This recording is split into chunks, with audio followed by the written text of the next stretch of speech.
So hello everyone, welcome to study career trigonometry 2026 के लिए NCERT से जो भी इंपॉर्टेंट क्वेश्चंस बन सकते हैं वो हम सब लोग इस वीडियो में कवर करेंगे, तो बने रहिए। तो पहला सवाल हमारा जैसा कि स्क्रीन पर दिख रहा है कि tan a प्लस बी बराबर √3 है और tan a माइनस बी बराबर 1/√3 है। अब यहाँ पे हमें a प्लस बी की वैल्यू कह रहा है कि 90 डिग्री से कम है या उसके बराबर है और a जो है b से बड़ा है। ठीक है, ए और बी का हमें मान निकालना है। तो चलिए हम लोग शुरू करते हैं। तो tan a प्लस बी हमें दिया हुआ है, कितना दिया हुआ है? √3। हमें पता है कि tan में a प्लस बी जो होता है, tan के अंदर √3 जो होता है tan 60 डिग्री की वैल्यू होता है, तो √3 की जगह हम tan 60 डिग्री रख सकते हैं। अब देखो tan से tan कैंसिल हो जाएगा, ऐसा आप कह सकते हो, हालांकि ऐसा होता नहीं है। ठीक है, तो a plus b equal to क्या आएगा आपका? 60 डिग्री आएगा। इसको हमने कह दिया इक्वेशन 1। अब जो भी दूसरा पार्ट दिया हुआ है वो भी ले लेंगे और tan a माइनस बी बराबर आपका 1/√3 है, 1/√3 है। हमें पता है tan के अंदर 1/√3 बराबर होता है tan 30 डिग्री का। ठीक है, सो tan से tan कैंसिल हो जाएगा। सो a माइनस बी बराबर आपका 30 डिग्री आ जाएगा। ये इक्वेशन 2 हो गया। इक्वेशन 1 और 2 को हम क्या करते हैं? ले लेते हैं। तो फ्रॉम इक्वेशन 1 एंड 2, तो इक्वेशन 1 और 2 को एक बार हमने लिख लिया, इक्वेशन 1 और 2।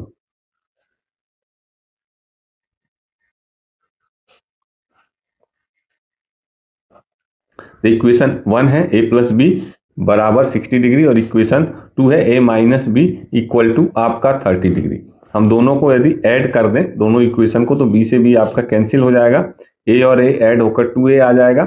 60 और 30 आपका 90 डिग्री होगा, ये कैंसिल हो गया तो आपका 45 डिग्री आ गया। सो a इक्वल टू आपको दिख रहा है कितना आ गया? 45 डिग्री। a की वैल्यू को हम इक्वेशन 1 में पुट कर देंगे। सो फ्रॉम इक्वेशन 1, तो इक्वेशन 1 में आपने रखा a plus b equal to 60 degree. तो यहां से आप कह सकते हो कि a की वैल्यू आपको 45 पता है, plus b equal to 60 degree. So b की वैल्यू आपकी हो जाएगी 60 minus 45 degree, that is 15 degree. तो ये देखो, हमारी जो भी कंडीशन हमें दी गई थी उस कंडीशन को हम यहाँ पे सेटिस्फाई कर रहे हैं, a plus b. Next question पे, जो कि अगला इंपॉर्टेंट क्वेश्चन है, कई बार सवाल इस तरीके का पूछा गया है। ये आपका एग्जाम्पल का सवाल है, एक्सरसाइज 10.1 से पहले जो भी आपका एग्जाम्पल वाला सेक्शन है उसमें आपको ये मिलेगा। तो यहाँ पे आपको क्या कह रहा है? ट्राइंगल ओ पी क्यू, ये हमने साइड में ट्राइंगल ओ पी क्यू बना रखा है जो कि आपको यहाँ पे दिखाई दे रहा है। इसमें ओपी बराबर 7 सेंटीमीटर, ये आपका ओपी है, ये हमें 7 सेंटीमीटर दिया हुआ है। O Q minus P Q 1 centimetre, तो ओ क्यू ये है, ये ओ क्यू है और ये पी क्यू है। इन दोनों का को सब्ट्रैक्ट करने पर क्या आ रहा है? -1। तो देख लेंगे, हम मान लेते हैं कि पी क्यू बराबर आपका x सेंटीमीटर है। जब पी क्यू x सेंटीमीटर होगा तब O Q minus P Q की वैल्यू हमें ऑलरेडी 1 सेंटीमीटर दी हुई है। यहाँ पर पी क्यू की जगह हमने x रख दिया, ये हमारा ओ क्यू है इक्वल टू 1 सेंटीमीटर। तो यहां से आप ओ क्यू की वैल्यू निकाल सकते हो x प्लस 1। ठीक है, सेंटीमीटर, x को दूसरी तरफ ले जाएंगे, प्लस का 1 हो जाएगा। एंड साथ में हमको ओपी दिया हुआ है 7 सेंटीमीटर। अब गौर से देखो, यदि ये जो ट्राइंगल हमको दिया हुआ है ये एक राइट एंगल ट्राइंगल है, राइट एंगल ट्राइंगल में राइट एंगल 90 डिग्री के सामने वाला हाइपोटेनियस होता है। ठीक है, और ये बेस हो जाएगा और ये आपका परपेंडिकुलर हो जाएगा। सो हम पाइथागोरस थ्योरम यदि लगा दें तो बाय पाइथागोरस, यदि हम पाइथागोरस थ्योरम लगा दें तो आपका यहाँ पे हाइपोटेनियस ओ क्यू है, तो ओ क्यू का स्क्वायर इक्वल होगा ओ पी का स्क्वायर और प्लस पी क्यू का स्क्वायर। ठीक है, वैल्यूज को यदि आप पुट करोगे तो आपका आंसर आ जाएगा। देखेंगे कि ओ क्यू जो है हमने को दिया हुआ है x प्लस 1, हमने यहाँ पे मान रखा है, इसकी वैल्यू को हम क्या करेंगे? यहाँ से यहाँ पर पुट कर देंगे। उसके बाद क्या करेंगे हम? नेक्स्ट ओपी देखेंगे, ओपी कहां पर है, 7 सेंटीमीटर हमें दिया हुआ है, तो ओपी की वैल्यू 7 रख दिया, प्लस पी क्यू को हमने एक्स मान रखा है। यदि इस एक्स को हम उठाकर इधर ले आए, ठीक है, तो क्या होगा, यहां पे देखेंगे ओ क्यू का स्क्वायर था तो एक्स प्लस 1 का भी स्क्वायर होगा। अब हम इसको जब उठा के एक्स स्क्वायर को इस साइड लेके आएंगे तो ये हो जाएगा एक्स प्लस 1 का whole square minus x square equal to, साथ में यहाँ पर 7 का स्क्वायर है तो ये 7 का स्क्वायर। तब इस कंडीशन में इसमें यदि हम a प्लस बी और a माइनस बी लगा दें तो एक बार इन दोनों को हम प्लस में लिख देंगे, एक बार माइनस में, तो एक्स प्लस 1 प्लस एक्स और एक्स प्लस 1 माइनस एक्स और इक्वल टू आपका 7 7 जा हो जाएगा 49। देखेंगे यहाँ पे x से x कैंसिल हो गया, यहाँ x और x हो जाएगा 2x प्लस 1 और यहाँ पे 1 बचेगा, 1 का मल्टीप्लाई करेंगे तो सेम आएगा, 1 को दूसरी तरफ भेजोगे सो 2x इक्वल टू आपका 48 हो जाएगा, 2 से इसको कैंसिल कर देंगे, सो यहाँ से हमको x दिख जाएगा 24 हमको मिल रहा है, x इक्वल टू हमें कितना मिल रहा है 24। अब हमें सारी की सारी साइडें मिल गई हैं, हमको मिल गई है x की वैल्यू 24, तो यहाँ पर ये हो जाएगा 24 सेंटीमीटर। ओ क्यू की वैल्यू x प्लस 1 है, मतलब 24 प्लस 1 मतलब 25 सेंटीमीटर। अब हमें साइन क्यू निकालना है, साइन क्यू। अब देखोगे गौर से, ये क्यू है तो क्यू के सामने वाला जो होगा ये परपेंडिकुलर होगा। जब हम ट्रिग्नोमेट्री में बात करेंगे तो जो एक्यूट एंगल लेते हैं उसके सामने वाली साइड परपेंडिकुलर होती है और मतलब लंब होती है, और इसके बगल वाली साइड एडजेसेंट साइड जो होती है उसे हम लोग क्या बोलते हैं, आधार बोलते हैं। और ये 90 डिग्री के सामने वाला हमेशा क्या होता है, कर्ण होता है, मतलब हाइपोटेनियस होता है, जिसे हम एच से दिखाते हैं। तो हमारा साइन थीटा होता है ये परपेंडिकुलर अपॉन हाइपोटेनियस होता है, मतलब लंब बटा कर्ण होता है, और लंब यहाँ पर आपका पी क्यू है और कर्ण आपका ओ क्यू है। तो पी क्यू की वैल्यू आपको पता है, पी क्यू को आपने x माना था और इस x की वैल्यू 24 आई थी, ओ क्यू की वैल्यू हमें क्या मिल गई 25 मिल गई है, cos क्यू। ठीक है, तो cos बराबर होता है बेस अपॉन हाइपोटेनियस। ठीक है, यहाँ पे बेस आपका पी ओ है और हाइपोटेनियस आपका ओ क्यू है। पी ओ की वैल्यू हमें 7 सेंटीमीटर दी हुई है और हाइपोटेनियस मतलब कर्ण ओ क्यू है जो कि हमें दिया हुआ है 25 सेंटीमीटर। और चलेंगे हम अगले वाले सवाल पर। अगला सवाल है, जैसा कि आपको दिख रहा है कि हमने जो पहला सवाल किया था उसी से मिलता जुलता है कि साइन a माइनस बी बराबर 1/2 और कॉस a प्लस बी बराबर 1/2। a प्लस बी की वैल्यू 90 डिग्री के बराबर है या फिर उससे कम है, और a जो है ग्रेटर है b से, a का मान b से ज्यादा है। a और b की वैल्यू हमें फाइंड आउट करनी है। तो साइन a माइनस बी हमें दिया हुआ है, साइन a माइनस बी 1/2 है, और हमें पता है साइन के अंदर 1/2 जो होता है साइन 30 की वैल्यू होता है, साइन 30 इक्वल टू क्या होता है 1/2 होता है। तो इस 1/2 की जगह हम साइन 30 रख सकते हैं, साइन से साइन आपका कैंसिल हो गया, तो a minus b equal to आपका 30 डिग्री आ गया। इसको हम इक्वेशन 1 कह देंगे। उसके बाद कॉस a प्लस बी को हम लिख लेंगे, और cos a प्लस बी बराबर आपका 1/2 है, और हमें पता है cos के अंदर 1/2 जो होता है 60 डिग्री का वैल्यू होता है, cos 60 डिग्री का, cos से cos कैंसिल हो गया, a plus b equal to आपका 60 डिग्री आ गया।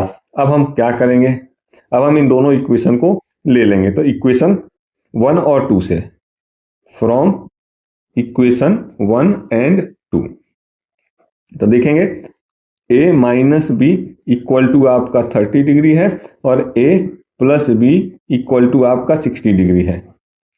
दोनों को ऐड कर देंगे, जोड़ देंगे, तो जोड़ने पर जोड़ोगे तो b से b कैंसिल हो जाएगा, a और a जुड़कर 2a होगा और ये हो जाएगा आपका 90 डिग्री, 2 से 90 कट जाएगा 45 टाइम में, तो आपका a बराबर आ गया 45 डिग्री।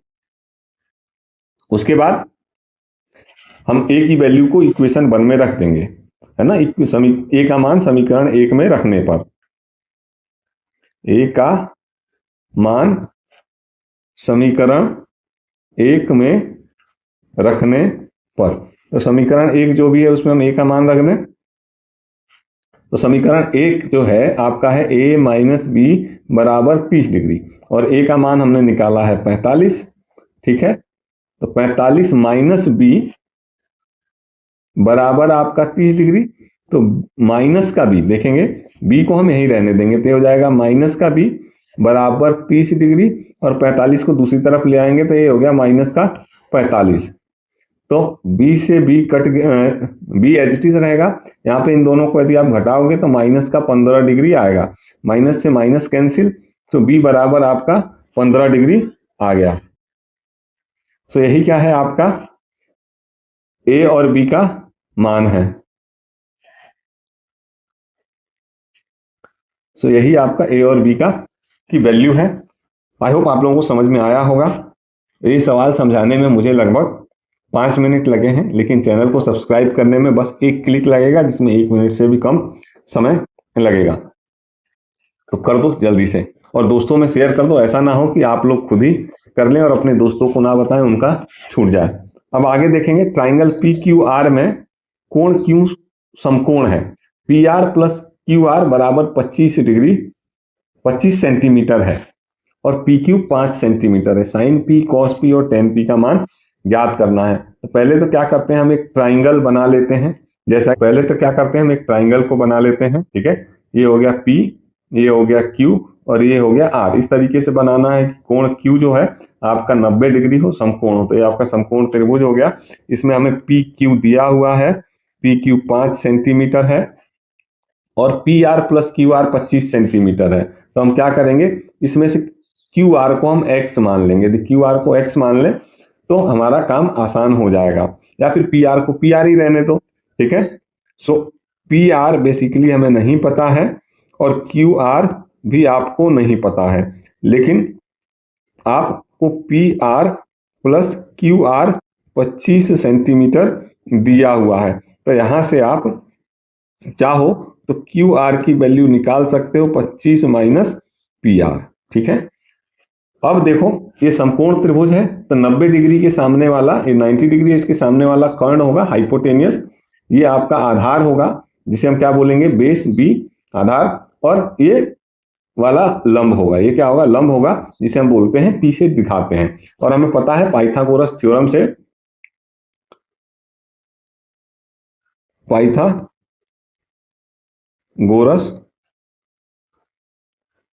प्रमेय से, तो पाइथागोरस प्रमेय हमें कहता है कि कर्ण का वर्ग बराबर होता है लंब का वर्ग प्लस आधार का वर्ग।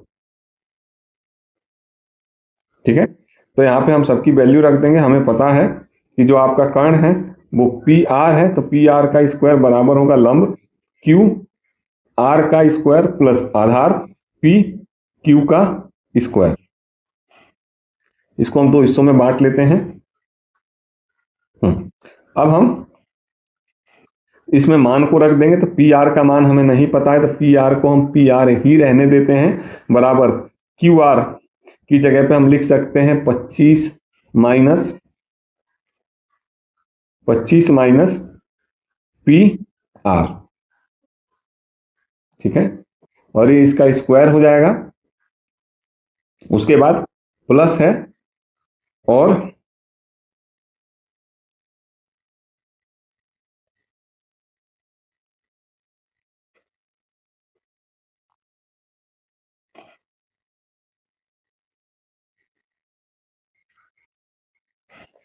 हम इसमें मान को रख देंगे। पी आर का मान हमको नहीं पता है, तो पी आर को हमने पी आर ही ले रखा है, और क्यू आर की जगह पे हम लिख सकते हैं 25 माइनस पी आर, ठीक है, का होल स्क्वायर प्लस आपका यहाँ पे क्या है, पी क्यू का मान दिया है 5, तो ये हो गया 5 का स्क्वायर। अब देखो आप क्या करेंगे, इस वाले पार्ट को, इसको आप उठा के दूसरी तरफ ले आओ, तो यहाँ पे हो जाएगा पी आर का square minus 25 minus R P R का स्क्वायर, और बराबर 5 का स्क्वायर कितना हो जाएगा, 25 हो जाएगा। तो इस तरीके से हम इसको लिख सकते हैं। फिर से देखो हमने किया क्या है, हमने कुछ नहीं किया, 25 माइनस पी आर के स्क्वायर को एलएचएस में लेके चले गए हैं। तो यही काम हमको करना है।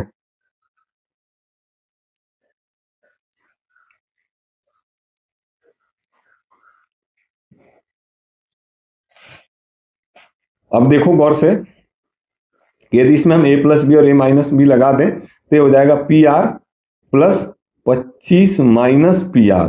ठीक है, एक ब्रैकेट में और एक ब्रैकेट में देखेंगे। अब यहाँ पर ये माइनस है, एक बार a प्लस बी लिखा, अब ये माइनस बी लिखेंगे तो माइनस है, तो जैसे इसका ब्रैकेट खुलेगा तो ये दोनों के दोनों क्या हो जाएंगे, इनका चिन्ह बदल जाएगा। तो 25 जो है आपका बेसिकली माइनस का हो जाएगा, तो -25, ठीक है, और फिर प्लस पी आर,